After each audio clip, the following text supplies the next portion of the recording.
Good morning. Our topic today is the individual and the universal, and that comes from page 151 of this book, Living the Science of Mind, as do all of our topics this year. And if you want to read along, you can find the reading assignments on our website, www.cslsr.org, under the Services menu. And there you'll find what we're reading and focusing on for each of our Sunday messages. So this topic, the individual and the universal, I guess another way of saying it is the inseparable oneness of being. That's what we're talking about. Yeah. Or I guess we could say it like this. God is a name or a term that we use for the one power that produces everything that is. That's what we're talking about. Or I guess we could say it like this. There is one ultimate source, and everything comes from it. Well, another way of saying it is everything is different and unique, and at the same time, it all comes from the same source, has the same origin, the same heritage. In Living the Science of Mind, our founder, Dr. Ernest Holmes, he talks about it in a very direct way, actually quite a delightful way. He says that we personalize the universal when we use it, the way that we use it. For instance, he says, he gives an example. I don't have an individual gravitational force that is holding me down, and neither do you. No. Rather, it's something like this. There is one invisible, mysterious, gravitational force that is everywhere present. And I individualize it, I personalize it by standing here. And you personalize it and individualize it by sitting there. Now, I have some options. I could stand very close to the edge of the stage. Or I could stand a little further back where it's a little safer. And there really isn't a right or a wrong to it. It's just my personal use of this universal force. And our teaching, the science of mind, says that in the same way there is one creative energy, a power, and it's not mine personally. I don't own it. It's not mine particularly, but I do personalize it in the way I use it. I can use it to create harmony. I can use it to create disharmony. I can use it to help society. I can use it to disrupt my family. The options are infinite. I can do what I want with it. And like with gravity, the rules are the same. Stand too close, and you're going down.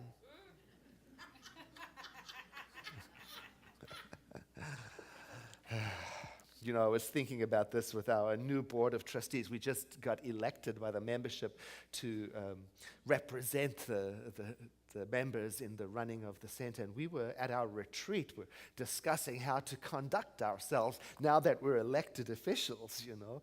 And we got to talking about such things as social media. Because, you know, how do we show up on social media? Because there's this thing, social media. And really, it's neutral. I'm free to use it in any way I like, to create whatever I like. So we got to talking about the question, well, what are you using it for? What are you bringing into focus in the world? It was a really good conversation, you know. How are you showing up on social media? Because you got some options. Mm-hmm. And while I was thinking about this, Kevin was in the study, and I heard him laugh. And I went over to ask him, what are you laughing at? And he showed me an article he was reading. And, you know, if you don't mind me being judgmental for a moment, he was reading an article that about the state of affairs in our country. It was something so silly and so idiotic that it really triggered me. And I said to him, you should share that. And he said to me, no, that would not lead us toward a world that works for everyone.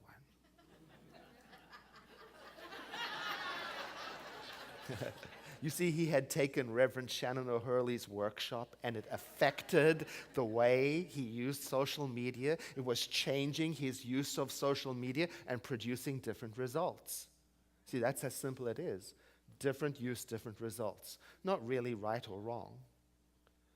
So again, the topic today is this, that there is one ultimate source and everything comes from it, and I personalize it by the way I use it, and so I've got some options in how I can use it. I definitely have. Now, Suzuki Roshi, there's the Zen monk who helped popularize Zen Buddhism in the United States, and he wrote Zen Mind, Beginner's Mind, and in it he makes a comment that really is about our topic today. He says, I discovered that it is necessary, absolutely necessary, to believe in nothing. Now, he means that in the sense of no thing. That is, we have to believe in something which has no form and no color. Something which exists before all form and colors appear. But I do not mean voidness. There is something. But that something is something which is always prepared for taking some particular form. Oh, I love that. It really is another way of saying the universal creative power becomes everything that is.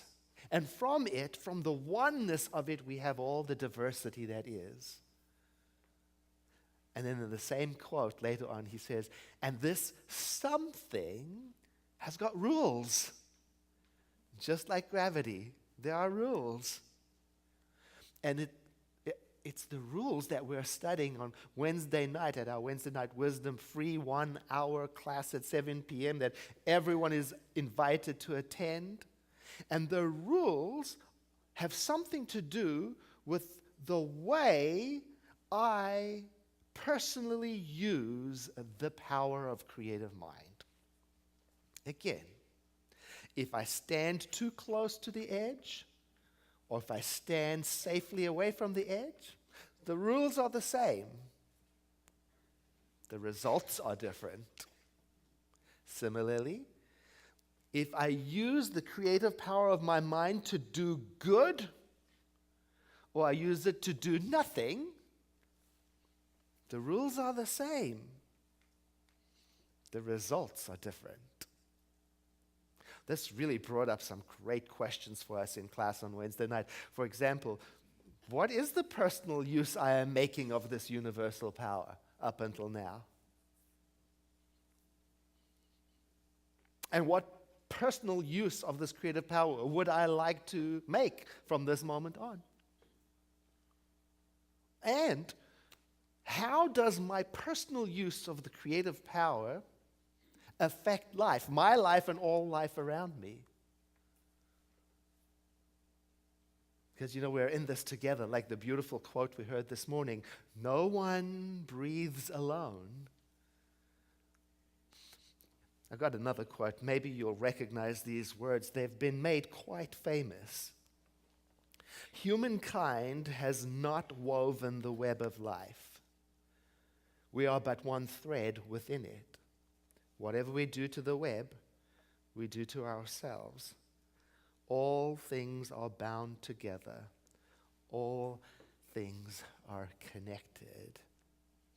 Now, these words come from the movie Home, 1972, I believe, and the screenwriter, Ted Perry, he wrote a beautiful script about the environment and how we are all interconnected and how our personal use of life affects all of life. And he put these stirring words into a speech for Chief Seattle in the movie. He created these beautiful words. What I love about it is the image of a web. It's so effective. It's an excellent image. The idea that if you tug a web over here, you're going to feel its effect over there. Sure, I'm an individual, but I'm still connected to the universal. Sure, what I do in my life is my business, and I'm still affecting everything, sure. Sure, my creative use is personal up to me, and I'm still connected to everything. It's not either or. It's both and. It's a beautiful mystery. You know, it got me to thinking of my time playing in an orchestra. I used to play in an orchestra. I would play the flute, and from time to time I would get a gig playing piccolo. You know, you don't get to play too many notes when you play the piccolo, you know. It's kind of like the triangle, you know, ding. Oh, but those notes count, right, you know. And one day I got this gig playing, it wasn't even first piccolo, it was second piccolo. Yeah. In Richard Strauss's Four Last Songs. It's a beautiful piece. And the second piccolo's got I think I had 4 notes, you know. Still got paid the same, though, as everybody else. And one of the notes is like right at the end of the piece, you know, soaring above everything. And you've got to hit it just right, because you could ruin everything for everyone. That's how important it is. Now, the thing is, though, as musicians practice and prepare in isolation, if you're practicing your part, beep, it might not make a whole lot of sense in isolation. You know what I mean? It's that when you get together and you show up, that's when it all comes together. And that's when it fits together rather magnificently, and then the web is revealed. Oh, there's a message in that, isn't there? I mean, I can focus too much on my individual use. That's those times when, my life seems meaningless at times. Or I can't make sense of everything right now in this moment. Well, yeah, it's when you and I come together with all the other elements, when you join in with the other players, that's when the web is revealed. That's when the oneness comes out, and that's when our individual parts start to make sense. See, if I focus too much on the individual, I can think I'm living in isolation, and I can forget that the universal connecting part is where the meaning is, because we're in this together. We all matter. All of life is sacred.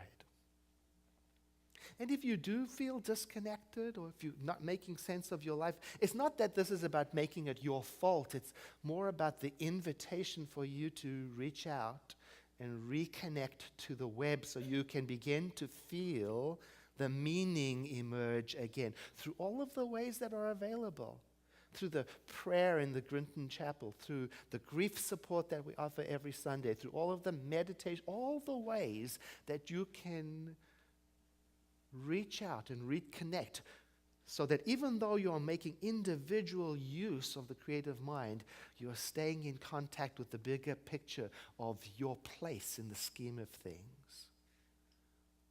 You know, this whole month, the theme is where humanity and divinity meet. And I was thinking about that, and I was thinking about my time in the orchestra, and I thought maybe the place where humanity and divinity meet is the same place where the music and the instrument meet. Can't have one without the other, and yet they are not the same thing. I guess it's like the relationship between the dancer and the dance, or like the relationship between you and life, or the relationship between your personal use of creative mind and the thing itself. One and the same, but different. Thich Nhat Hanh expressed it beautifully when he stated, and this is good, enlightenment is when a wave realizes it is the ocean. Ooh.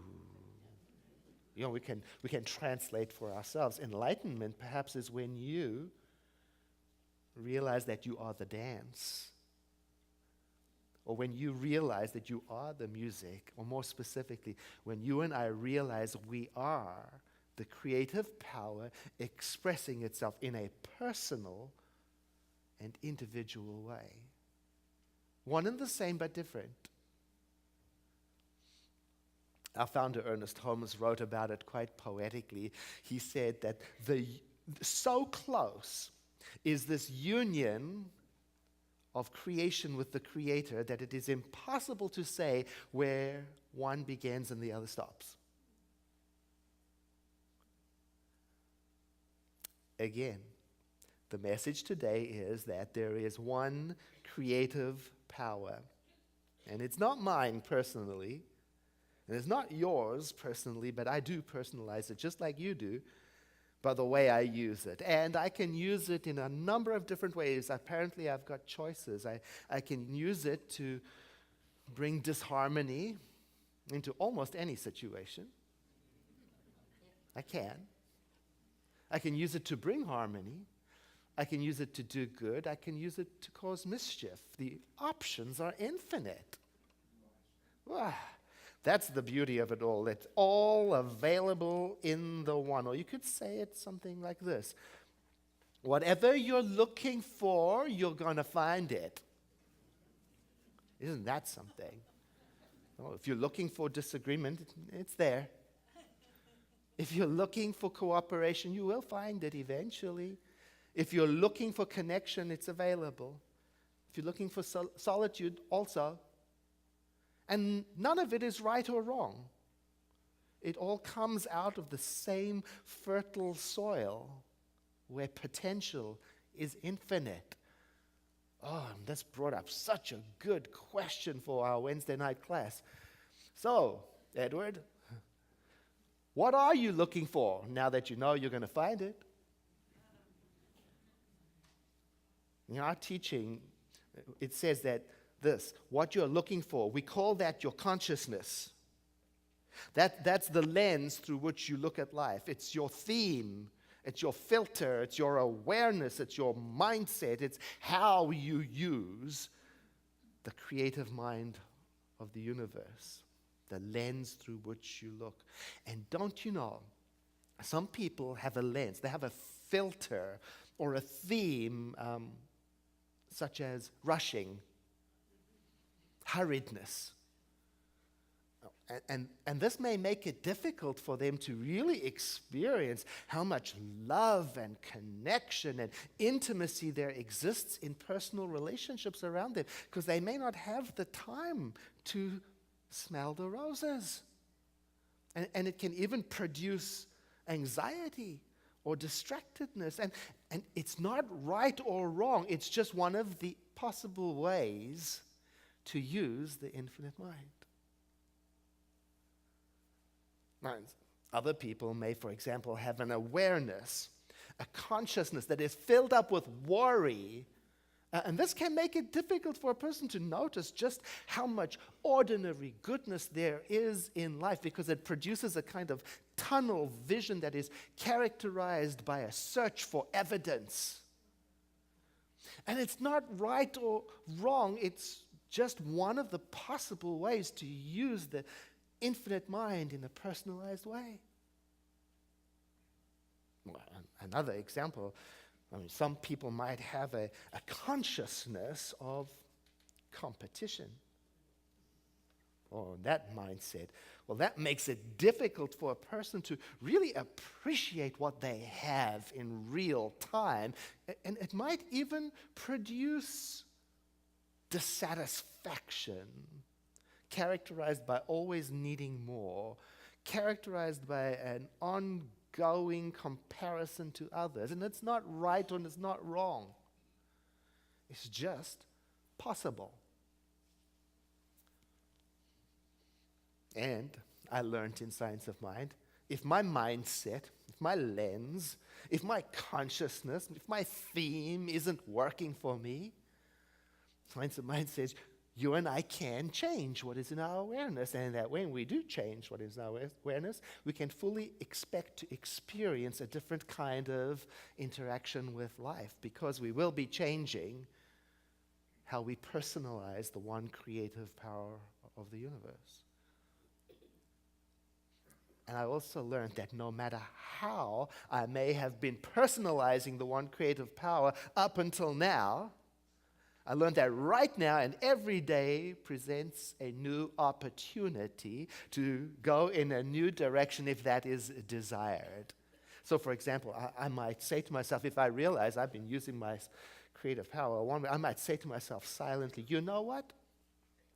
I'm going to really get into an attitude of oneness from now on. And so I'm going to start noticing how I'm connected to things, to people, to critters, to plants, to everything. And I expect that to produce in me a warmth and a kindness. Or I might say to myself, you know what? I'm going to get myself a mindset, an attitude of circulation. So I'm going to start looking around for ways to share and to receive. And I'm fully expecting that to produce opportunities and prosperities for me and for others, because that's what I'm bringing alive. That's what I'm sticking to. That's what I'm focusing on. I'm making that my mindset. And you know what? It's more than just a fun exercise for me. It's more than just a little bit of personal enjoyment. No. To me, it's important for me to realize that, yes, I am an individual connected to the whole, and my personal use of the power that runs through really does matter, because that is exactly what is creating society to be the way it is right now.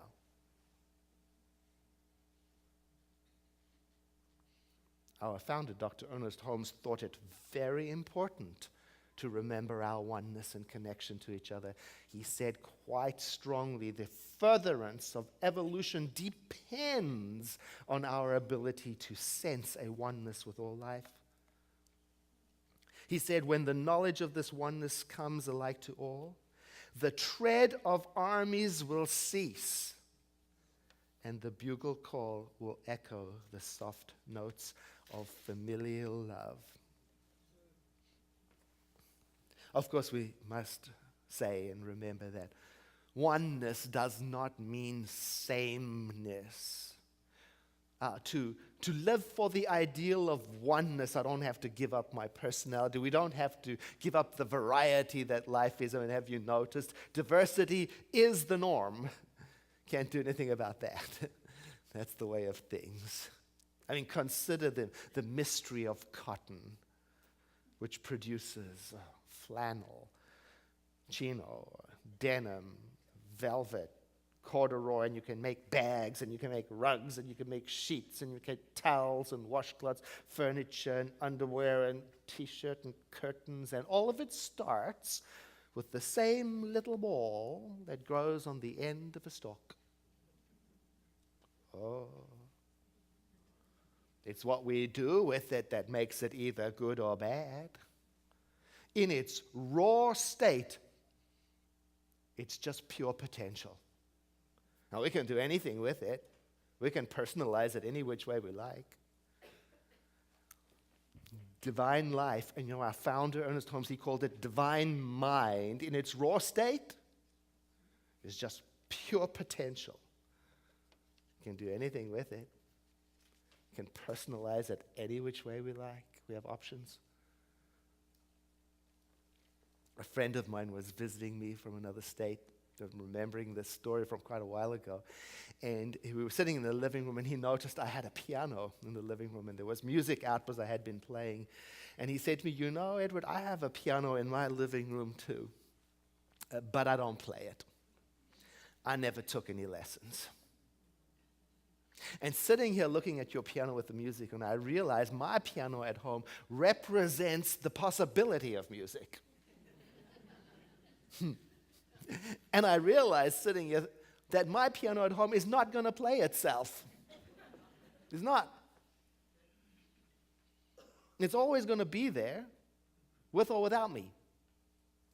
And that's not a good thing or a bad thing. It's just my personal non-use of that particular potential. And we got to talking about how that's exactly like divine mind. We all have access to it, so let's make use of it for something new. Why not? And he got so excited about that idea. And then he went home, and I fully expected he was going to go home and take some lessons. And he didn't. Because what he realized is that he didn't really want to play the piano. It was just an idea. The idea of having music in the home. So he bought one of those gadgets that plays the piano for you.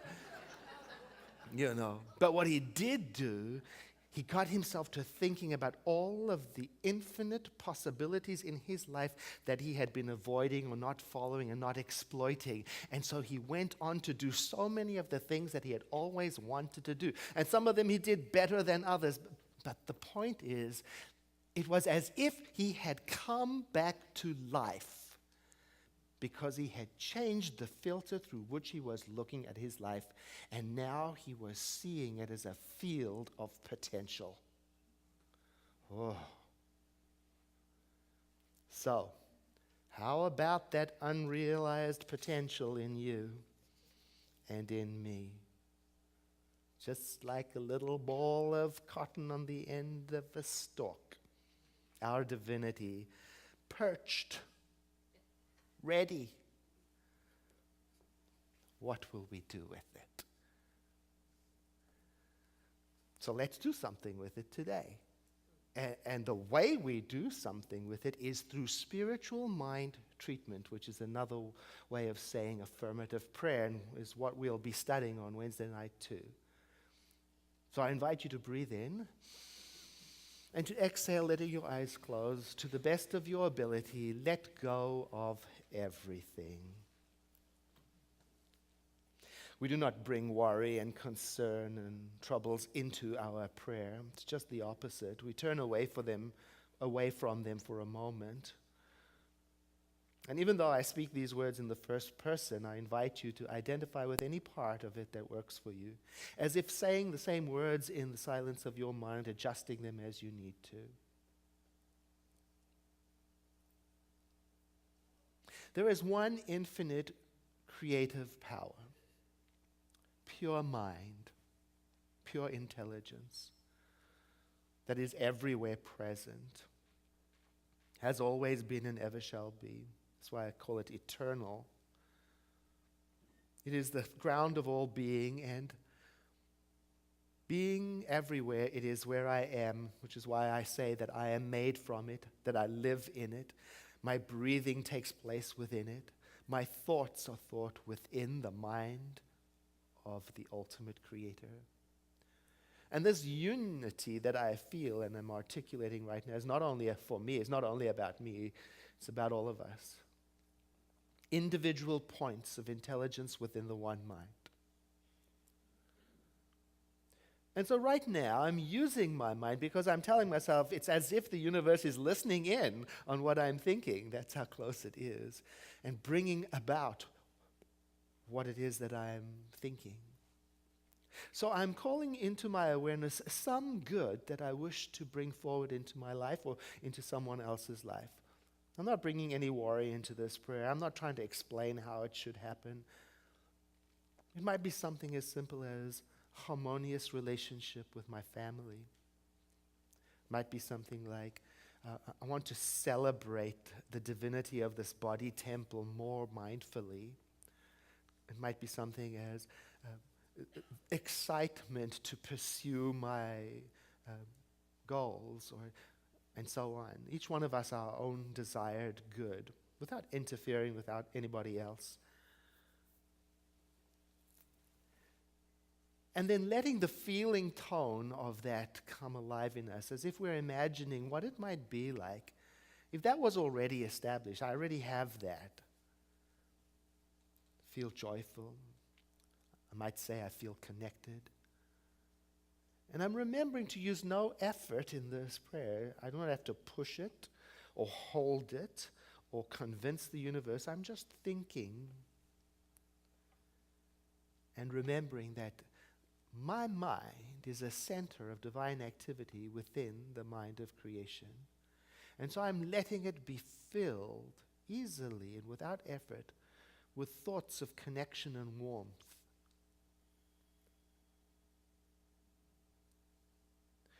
This does make me feel better already.